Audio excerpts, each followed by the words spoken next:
Assalamualaikum, selamat malam, salam rahayu. Idrus Romli dan Wafi. Sepertinya ucapan mereka yang selama ini dipakai oleh Ba'alwi seakan-akan Idrus Romli dan Wafi ini sebagai pembelanya. Sepertinya akan tamat dengan tenggelamnya nasabnya Ba'alwi, apalagi kemarin ada muktamar Naat. Kalau dipikir-pikir lucu gitu loh, Idrus Romli itu siapa? Wafi siapa? Kok begitu diandalkan oleh Pak Alwi untuk menolong nasabnya mereka? Sedangkan di kalangan mereka, kalangan Habib sendiri, tidak ada satupun yang maju untuk melawan catatan-catatan kitab yang dipakai. Bahkan kitab andalan mereka itu yang dibuat oleh Robito Alawiyah itu pun juga pupus. Kalau kita memperhatikan tidak ada satupun loh Habib yang muncul, yang ibaratnya kehebatannya paling tidak seperti Wafi lah. Atau paling tidak kehebatannya seperti Idrus Romli lah. Itu enggak ada. Sedangkan Idrus Romli sendiri tidak bisa menyanggah apa yang dilakukan oleh Kiai Imaduddin. Coba, mana karyanya Idrus Romli? Ada enggak? Kalau karyanya Wafi ya yang keroyokan itu, yang buatan Robitoh itu, juga bersama Hanif Alatos. Seperti dongeng gitu loh. Sama sekali tidak menyajikan data yang itu menyangkut keabsahan nasab bahwa Ba'alwi itu zuriat Nabi Muhammad. Hanya katanya, hanya semacam itu. Padahal soal keturunan itu tidak hanya katanya, harus ada pembuktian. Apa sih yang didapat Idrus Romli itu dan apa sih yang didapat oleh Wafi? Kalau pas debat di Banten itu, Idrus Romli kan hanya di belakang, bisik-bisik. Kenapa nggak maju sekalian? Bisa dibilang sampai sekarang orang yang diandalkan Ba'alwi ya Idrus Romli itu. Kira jika memakai Idrus Romli itu pasti hebat gitu. Padahal di Jawa Timur, Jawa Tengah itu banyak kok ya yang lebih Idrus Romli itu banyak. Kalau misalnya ada yang berbicara apa jasa mereka melawan Wahabi. Padahal saat itu bukan Idrus Romli saja yang melawan Wahabi, banyak. Bahkan Kiai Tobar Isaji juga salah satunya. Kiai Tobar itu di mana? Di barisan Kiai Imaduddin. Sampai sekarang juga jarang muncul. Walau dia itu jelas di belakangnya Kiai Imaduddin. Salah satunya ya Kiai Tobar Isaji itu. Ini ada nih salah satu video. Dia ini mengaku seniornya Idrus Romli itu ada. Dia membuka juga saat Idrus Romli dan Wafi itu dipanggil Sidogiri. Diajak debat terbuka, tidak berani sama sekali. Bayangin saja tidak berani. Kalau kebenaran kenapa takut? Ya mungkin akan pupus gitu loh. Jika misalkan debat terbuka di Sidogiri. Terputus apa dan pupus apa? Ya karena harapannya kan Ba'alwi kan mereka itu kan yang diandalkan. Kira-kira kalau orang diandalkan itu ya dapat keuntungan nggak sih? Idrus Romli dulu itu kan melawan apa ya, bisa narasi Wahabi. Banyak saat Idrus Romli saat itu di website, di internet. Kita juga sama. Melawan di internet para Wahabi itu. Jangan salah loh. Lalu akhirnya Idrus Romli kemana? Miomi. Kan bersama orang-orang yang demo-demo itu kan. Nah, makanya akhirnya akrab.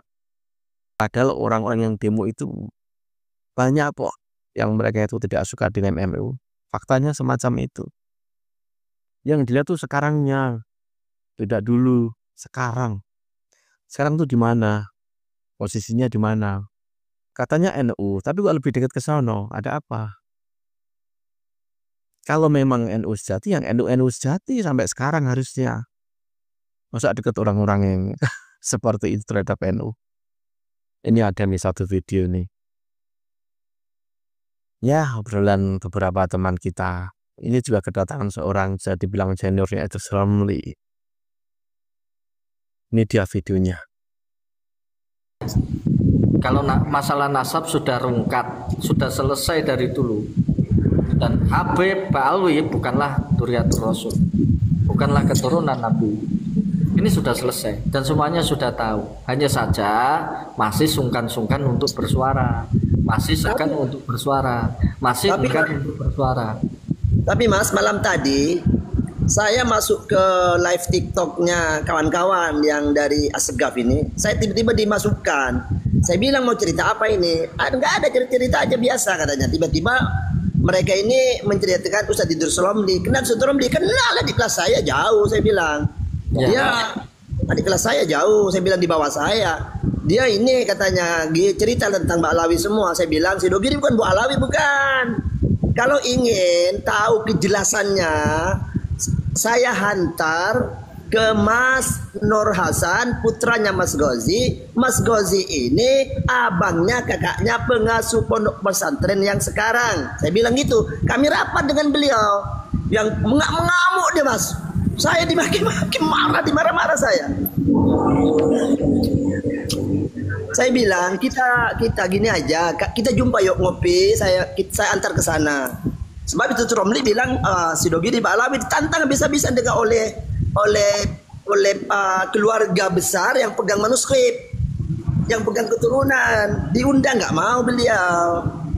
Wafi yang menjadi jubir. Ya. Iya, beberapa kali kami undang, Mas. Banyak kali kami undang mengadakan debat terbuka.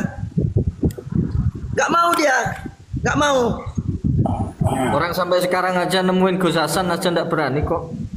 Gak mau dia. Saya bilang. Ini. Yang ini bukan Gus Hasan, Mas. Ini namanya Mas Yasin, Muhammad Yasin, kawan saya. Dia nantang saya bilang, kalau mau 1 jam Wafi akan saya gaji 1 juta 1 jam. Saya akan bayar. Fasilitas semua akan saya sediakan. Gak mau dia. Sampai sekarang cuma ngoceh kehendaknya sendiri. Malam tadi kami dikeroyok oleh 5 orang, mengamuk marah-marah. Saya bilang gak usah marah, kita jumpa baik-baik silaturahim. Yuk pergi ke ini Mas Nur Hasan. Dia yang pegang manuskrip Sidogiri, dia yang pegang. Soal keluarga besar Sidogiri baik dengan Habib gak masalah, saudara Muslim kok. Baik gak masalah, tidak ada hubungannya dengan nasab baik itu. Sebab al-muslim dan muslim kalbunnya syuddu ba'duhum ba'dan. Tidak ada masalah selagi sama Islam. Yo rungokno Kang Heri. Saya terpaksa keluar tanpa pamit karena saya dikeroyok. Marah-marah, Mas. Saya bilang masuk ke DM, kita jumpa di mana. Enggak mau dia, sampai sekarang saya tunggu enggak ada. Saya bilang, sampean debat dengan saya bisa, tapi jangan di ruangan ini enggak bisa. Jumpa saya bilang. Enggak mau, dia kata mana bisa debat Islam tidak benarkan debat. Siapa bilang? Enggak bilang debat, saya bilang. Di Al-Quran jelas, ud'u ila sabili rabbik bil hikmah wal mau'izatil hasan wajadilhum. Siapa bilang mencari kebenaran bukan pembenaran? Dikeroyok saya, bisa-bisa saya keluar. Marah-marah dia. Saya bilang jangan marah, enggak perlu marah. Terserah sih percaya atau tidak. Yang percaya sih enggak percaya. Saya bilang saya enggak percaya. Jadi sebetulnya tentang nasab ini tidak dibiarkan. Memang kiai-kiai ulama-ulama kita ini cerdas. Dibiarkan dulu mendapat hukuman sanksi sosial sangat lama, sehingga tidak satu pun terlewatkan untuk pemahaman dan juga tentang pengetahuan ilmu nasab ini. Iya. Nah, ini hukuman sosial, sanksi sosial. Sebagaimana apa yang disampaikan oleh Imam Malik ya, ketika ada nasab palsu, yang pertama pukullah dengan pukulan yang sangat keras, kedua adalah viralkan, sampaikan kepada khalayak umum, ya syiarkan, umumkan ya bahwa nasab Pak Alwi ini adalah nasab palsu. Saya percaya itu.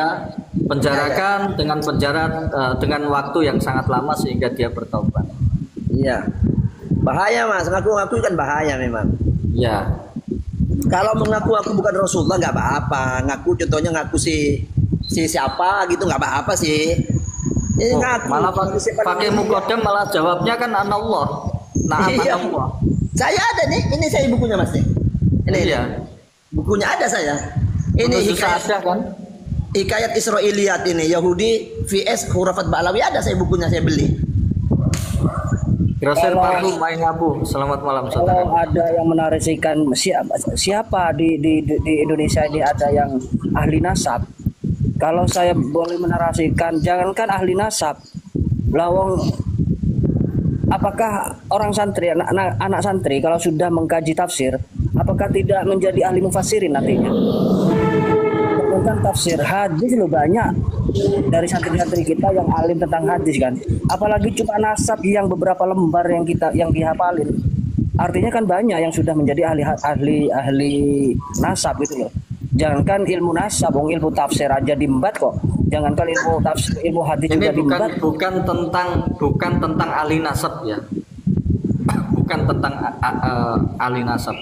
Kita ya, untuk cinta, untuk peduli terhadap nasab mulia baginda Nabi Muhammad SAW tidak perlu jadi ahli nasab. Enggak, karena ada yang menarasikan begitu, Gus. Ada yang menarasikan Yang bagi likuli ahadin ayyakuna lahu fi hadan nasabi syarif wa dabtuhu hatta la yantasiba ilaiha sallallahu alaihi wasallam ahadun ila bil haq ila bihaq. Jelas kan? Iya.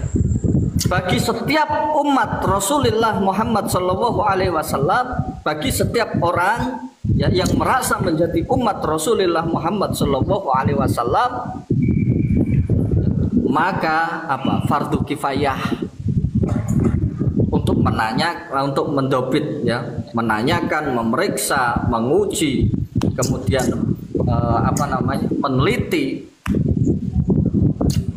nasab ya, yang menisbahkan nasabnya kepada nasab mulia baginda Nabi Muhammad SAW. Tidak perlu menjadi ahli nasab, tidak. Itu bukti kecintaan kita. Itu bukti kepedulian kita terhadap nasab mulia baginda Nabi Muhammad SAW. Jelas itu.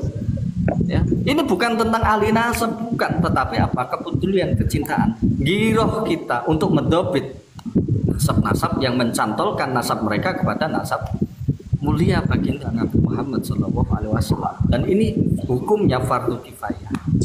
Jelas itu. Ya, artinya ilmu itu kan tidak boleh dibatasi, Gus. Siapa saja kan bisa. Mau jadi ahli nasab kan bisa, mau jadi ahli tafsir kan juga bisa kalau mumpuni kan gitu. Mau jadi ahli hadis kan juga bisa. Jadi tidak bisa dibatasi dengan karomah, dengan hasta gitu. Bahkan dengan guru pun kan gitu. Bahkan dengan guru pun kadang-kadang beda pendapat kan biasa itu, Gus. Iya, sebagaimana siapa coba? Iya, Imam Malik dengan Imam siapa? Syafi'i beda. Nah, jelas itu sudah. Tapi beda dalam hal furu'iyah aja, bukan yang prinsip. Yang beda hal furu'. Betul. Yang jelas semakin kena muktamar hancur lebur sudah. Karena jelas di muktamar itu dikatakan Wali Songo bukan bagian dari Ba'alawi dan Ba'alawi bukan bagian dari Wali Songo. Ba'alawi bagian daripada Syiah dan Syiah bagian daripada Ba'alawi. Jelas itu sudah.